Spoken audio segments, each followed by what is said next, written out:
পর্যটকদের লক্ষ্য করে গুলি চালাচ্ছে জঙ্গিরা। মুহূর্তের চমক ভেঙেই এক জঙ্গির উপর ঝাঁপিয়ে পড়ে দুঃসাহসী এক যুবক। ছিনিয়ে নেওয়ার চেষ্টা করে বন্দুক, কিন্তু পেরে ওঠেনি। তার দিকে তাক করা AK-47 গর্জে ওঠে। জঙ্গিদের নিরস্ত্র করার দুঃসাহস দেখানোর পরিণাম হিসেবে গুলিতে ঝাঁঝরা হয়ে যায় দুঃসাহসী সেই যুবক সাইদ আদিল হোসেন শাহের শরীর। কাশ্মীরে পহেলগাঁওয়ে বেড়াতে আসা পর্যটকদের টাট্টু ঘোড়ায় চড়ানোই ছিল তার কাজ। এভাবেই বছরভর উপার্জন করতেন স্থানীয় বাসিন্দা সাইদ। মঙ্গলবার দুপুরে পহেলগাঁওয়ে জঙ্গিদের গুলিতে ২৬ জন নিহতের তালিকায় রয়েছে তার নামও। প্রত্যক্ষদর্শীরা জানিয়েছেন, বাকিদের বাঁচাতে এক জঙ্গির হাত থেকে বন্দুক কেড়ে নিতে গিয়েছিলেন সাইদ, কিন্তু সাহস দেখাতে যাওয়াই কাল হলো।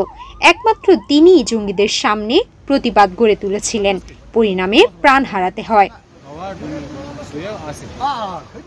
মঙ্গলবার দুপুরে দক্ষিণ কাশ্মীরের অনন্তনগর জেলায় বৈশরণ উপত্যকায় ঘুরছিলেন পর্যটকরা। তখনই আচমকা হামলা করে জঙ্গিরা। মুহুর্মুহু গুলি চালানো শুরু হয়। পর্যটকদের কাছে এসে একে একে তাদেরকে গুলি করে হত্যা করতে শুরু করে জঙ্গিরা। তখনই এগিয়ে আসেন ঘোড়সাওয়ার ওই যুবক। প্রত্যক্ষদর্শীদের কথায় বাকিদের বাঁচাতে একজন জঙ্গির হাত থেকে বন্দুক ছিনিয়ে নেওয়ার চেষ্টা করেন সাইদ, কিন্তু পারেননি। তার আগেই তাকে লক্ষ্য করে গুলি চালান জঙ্গিরা। ঘটনাস্থলেই মৃত্যু হয় তার। সাইদ ছিলেন পরিবারের একমাত্র উপার্জনকারী। বৃদ্ধ বাবা মা, স্ত্রী ও ছোট্ট ছোট্ট সন্তানদের ভরসা ছিলেন তিনি। এখন তাদের চোখে শুধুই শোক আর প্রশ্ন, কেন এমন হলো? বাবা হায়দার শাহ কান্না ভেজা কণ্ঠে বলেন, বিকেলে যখন হামলার খবর পেলাম বারবার ফোন করছিলাম, কিন্তু ফোন বন্ধ। পরে জানতে পারি আমার ছেলে আর নেই, কিন্তু ওর সাহস, ওর আত্মত্যাগ আজ গোটা দেশের মাথা উঁচু করেছে। এই ভয়াবহ হামলায় প্রাণ হারিয়েছেন আরও ২৬ জন। তাদের মধ্যে ৩ জন পশ্চিমবঙ্গের বাসিন্দা। আহত বহু।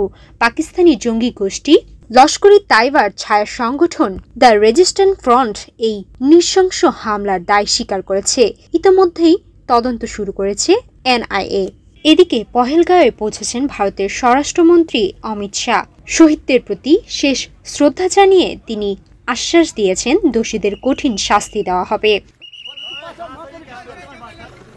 সাইদ আজ আর নেই, কিন্তু তার সাহসিকতা দেশের প্রতিটি হৃদয়ে অনন্তকাল বেঁচে থাকবে।